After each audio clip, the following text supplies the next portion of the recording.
long-term offenders come home with a laundry bag, with all their belongings, everything in life that they had for the last 10 or 15 years. That's the only thing they had. They ain't had no family. They ain't had nobody to receive them. The only thing they had was a knit bag with a bunch of pictures and some legal work or things, mementos that they saved from the prison. And they have to come out here in the society and make that transition, and no tools or nobody's here to receive them. There's no help for women coming out of prison. We're pretty much on our own. We're thrown back into the houses of the abuser, of the abuses. We're put back in our old neighborhoods, because I certainly was. You know, I was put back in the middle of drugs. Like when they put people on placement, people that don't have anywhere to go and the state has to put them on placement, they're putting them in areas that are drug infested. They're putting them in motels. You're going to take a recovering addict that has absolutely no support system and throw them in a crack den? Why? You're setting them up for failure. They really don't have a place to go.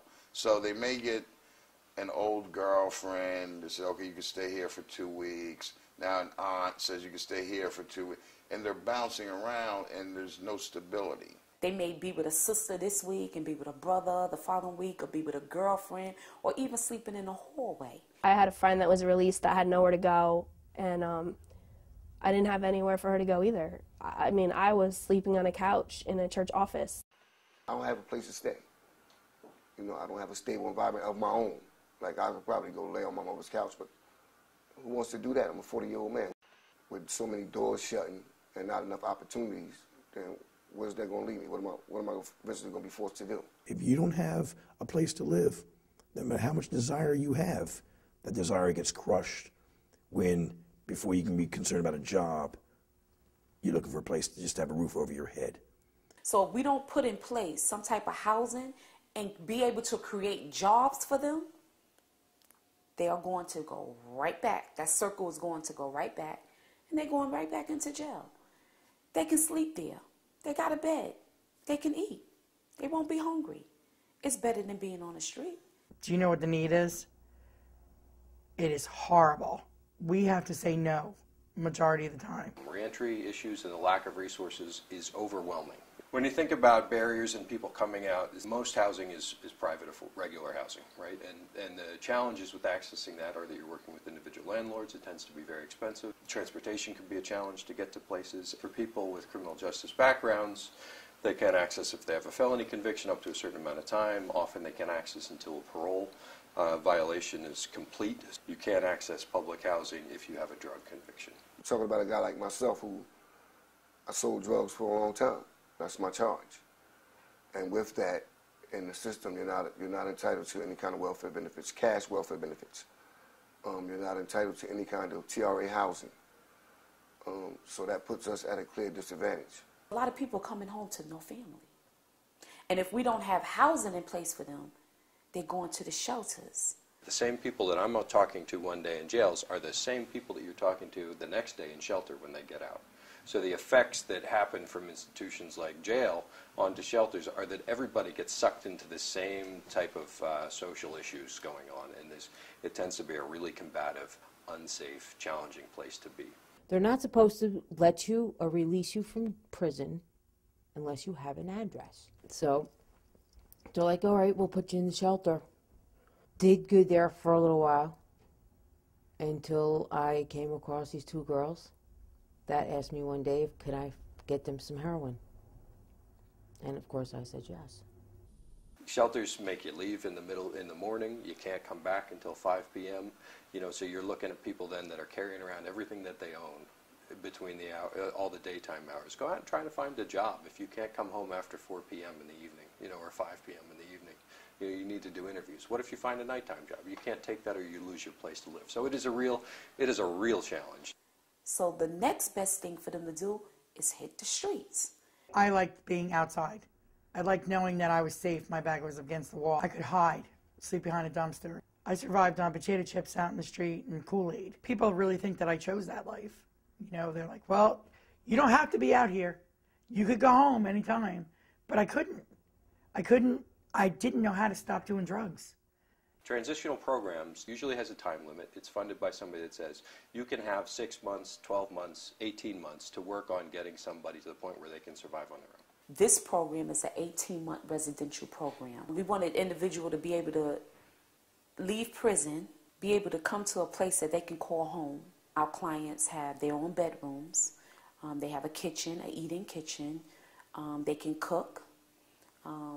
From 9 to 5, they're not allowed in the building. They are either at lifers in the workshops that we have there, and those are the job training skill workshops, the entrepreneurship workshops, computer programs, the literacy programs, one-on-one counseling.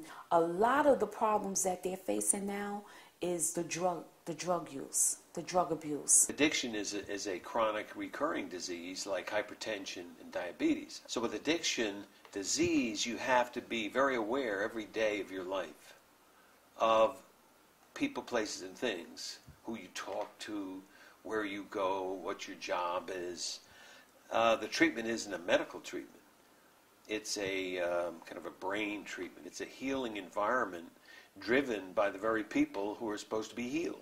Transitional programs do a yeoman's share of the work in reentry. They take a lot of people in that have nowhere to go, and they save a lot of lives. What we see really evolving is that, you know what, maybe the solution isn't transitional programming for people. It's for people that need housing. It's to create housing and put services in place to help them keep and maintain their stability, right? So what you start to see is a growth of reentry, permanent supportive housing, which I think really is the wave of the future. It's not lavish or luxurious, but you know, it's an efficiency apartment. It's a place that has its own bathroom and a little kitchenette. It starts to look more like, you know what, I live in the community. If it's a 100% purposed building, so you say this entire unit is for this, you just take off the arbitrary time limits and you say, you know what, people get better and they move through programs as they get better and they move through programs, instead of 6 months, 12 months. That gives you the flexibility to try and program people to help them move on, give them the same employment support services and the same treatment services they might need, mental health access, all those kind of special needs that people have in their lives. That is the way we're moving, is that permanent supportive housing can do this. And it works. Now I have keys to an apartment building, and I can put on my TV, I can lay in my bed, I can go in my refrigerator. Housing becomes very difficult because of financing, of course. So you're looking at counties, you're looking at cities, you're looking at leaders from mayor's offices to state governors and from mental health agencies, churches, which have for years been doing this work without anybody's assistance. We have to marry in the probation department, the drug courts, the parole. Everybody's part of the family. If a guy doesn't have an opportunity to have somewhere to live, then what do you want him to do? He's going to be stealing. He's going to be breaking in your house. He's going to be trying to sell drugs on your corner. He's going to be trying to eat. And if you don't have no other opportunities, what are you going to do? So you have to look at that. You have to try to give them something. These programs don't just improve public health, they improve public safety. You know, they reduce recidivism. They keep new crimes on the decrease. They really help people reintegrate, build communities, start to pay taxes. We should have the tools, and there should be programs available for them to get the help that they need to reintegrate back into society so they can become productive. If you do that, you can really start to focus on the people with the highest needs. You can take them out of these systems. You can save public dollars. You can reinvest that then into housing. When people band together, they can have a safe and warm and comfortable, clean place to eat, to grow, to develop, so you can help each other make that transition. Get them housing. Get them a job. Get income in their pocket. Change the way they think. And then give them hope for a future.